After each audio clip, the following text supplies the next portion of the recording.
Bismillahirrahmanirrahim. Alhamdulillah hamdan katsiran thayyiban mubarakan fi kama yuhibbu rabbuna wa yardah. Asyhadu an la ilaha illallah wahdahu la syarikalah wa asyhadu anna Muhammadan abduhu wa rasuluh allazi la nabiyya ba'da. Alhamdulillah pada malam ini kita kembali bertemu walaupun dengan kendala atau halangan yang ada. Tentunya tidak melepas semangat kita di dalam menuntut ilmu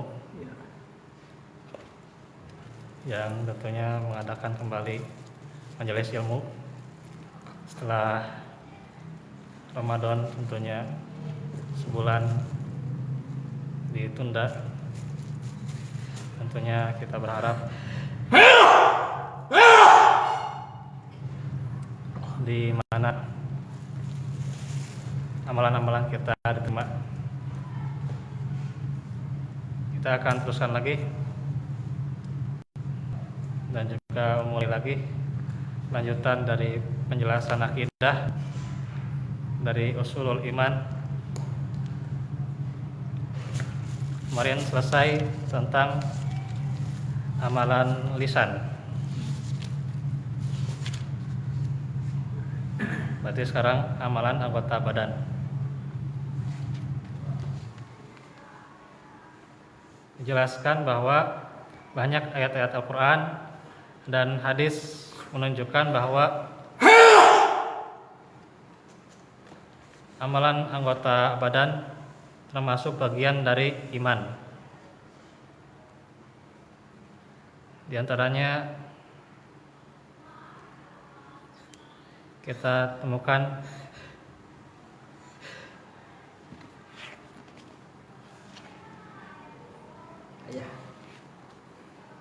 di surat Al-Baqarah 143.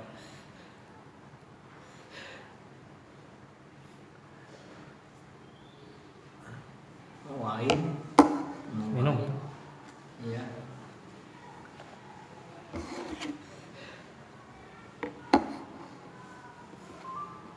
Allah Ta'ala berfirman, wa ma kana Allahu liyudi'a imanakum innallaha bin-nasi laraufur rahim.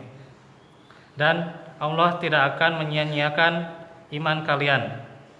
Sesungguhnya Allah Maha Pengasih lagi Maha Penyayang kepada manusia. Nah, di sini dijelaskan bahwa imanakum itu adalah sholat, yang dimana sholat itu yang awalnya menghadap Masjidil Aqsa semasa belum turunnya perintah untuk ke Masjidil Haram. Setelah turunnya ayat yang memerintahkan kaum muslimin untuk sholat menghadap Masjidil Haram, maka kaum muslimin khawatir dengan nasib saudara-saudara mereka yang meninggal atau terbunuh sebelum terjadinya perpindahan kiblat. Jadi memang sudah ada gitu ya. Sudah qadarullah gitu ya. Bahwa dahulunya memang ada perselisihan gitu. Ya. Kalau di Masjidil Aqsa, perselisihannya tentu dengan orang-orang yang non muslim gitu. Nah, inilah hikmahnya ya. Sudah dibahas kemarin tentang bagaimana kiblatnya ke Masjidil Haram. Maka Allah menurunkan ayat ini sebagai jawaban atas kekhawatiran mereka. Sebagaimana dijelaskan dalam Asbabun Nuzul ayat ini oleh hadis Barra bin Azib. Annahu mata alal kiblati qabla an tuhawwala rijalun wa qutilu falam nadrima naqulu fihim fa anzalallahu ta'ala wa ma kana Allahu liyudi'a imanakum. Sesungguhnya beberapa orang sahabat telah mati dan terbunuh sebelum adanya perpindahan kiblat. Dan mereka sholat dengan menghadap kiblat yang lama, yaitu Masjidil Aqsa. Kami tidak mengetahui apa yang harus kami katakan mengenai sholat mereka sebelum pindahnya kiblat. Maka Allah menurunkan ayat, dan Allah tidak akan menyia-nyiakan iman kalian. Maksudnya adalah sholat kalian. Artinya setiap amalan itu tidak akan sia-sia di hadapan Allah Subhanahu wa taala. Pasti berarti dan pasti akan mendapatkan pahala. Maka setiap orang tentunya seyogianya seorang muslim yaitu harus bersegera dalam amal soleh, karena sekalipun amal soleh mereka sekecil apapun itu tidak akan disia-siakan oleh Allah Subhanahu wa taala. Sekalipun itu misalnya amalnya tidak jadi, maka tidak akan disia-siakan niatnya.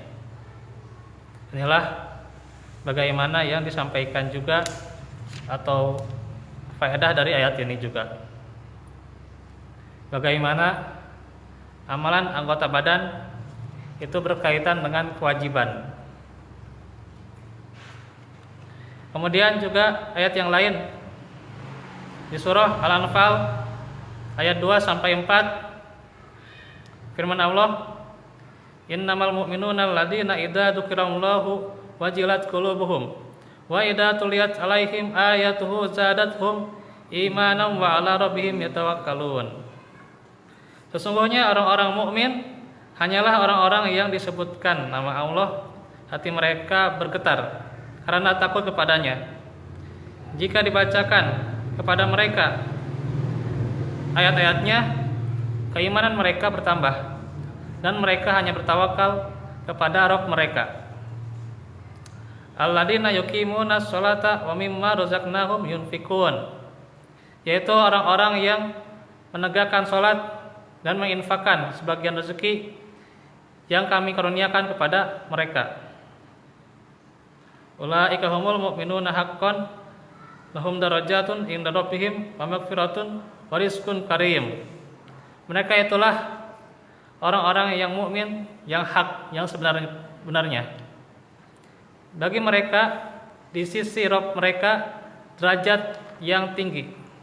Ini derajatnya jamak ya, artinya derajat-derajat yang tinggi. Banyak derajat yang mulia gitu. Ampunan dan rezeki yang mulia. Maka ayat-ayat ini menunjukkan bahwa seluruh amalan yang disebutkan itu adalah termasuk bagian dari keimanan ya. Yaitu diantaranya adalah ketika bergetar karena takut kepadanya atau khasyah ya. Kemudian juga tambahnya keimanan yaitu dengan membaca ayat-ayatnya, dan juga tawakal kepada Allah. Kemudian juga sholat, berinfak, dan juga dengan yang lainnya juga termasuk. Ini adalah yang bagian dari keimanan. Oleh karenanya Allah meniadakan iman dari orang-orang yang tidak mengerjakan amalan-amalan itu dengan menggunakan huruf innama ya. Itu adalah pembatasan ya. Adatul hasr ya. Atau dia artikan bahwasannya ya gitu. Jadi bukan hanya sesungguhnya gitu ya. Tapi bahwasannya artinya ada kebatasan ya gitu. Perbatasan artinya ya itu saja gitu ya. Pembatasan tidak umum gitu ya. Inilah bahasa Arab ya. Itu namanya adatul hasr ya. Yaitu memakai innama. Bahwasanya artinya. Yang dimaksud adalah hanya orang-orang yang mengerjakan amalan-amalan tersebut sajalah yang disebut orang-orang yang beriman. Itulah ya yang mengerjakan amalan-amalan ini gitu. Itulah orang-orang yang beriman. Adapun orang-orang yang tidak mengerjakan amalan-amalan itu maka bukan termasuk yang beriman. Maka ayat ini semakna dengan ayat di atas itu banyak ya.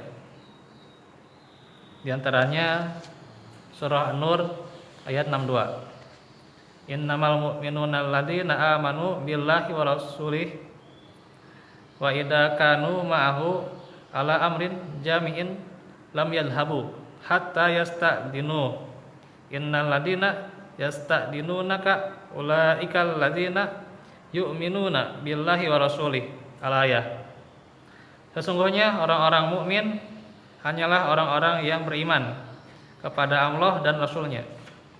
Dan jika mereka bersama Rasul-Nya untuk melaksanakan sebuah urusan bersama, mereka tidak pergi sebelum mereka meminta izin kepada Rasul-Nya.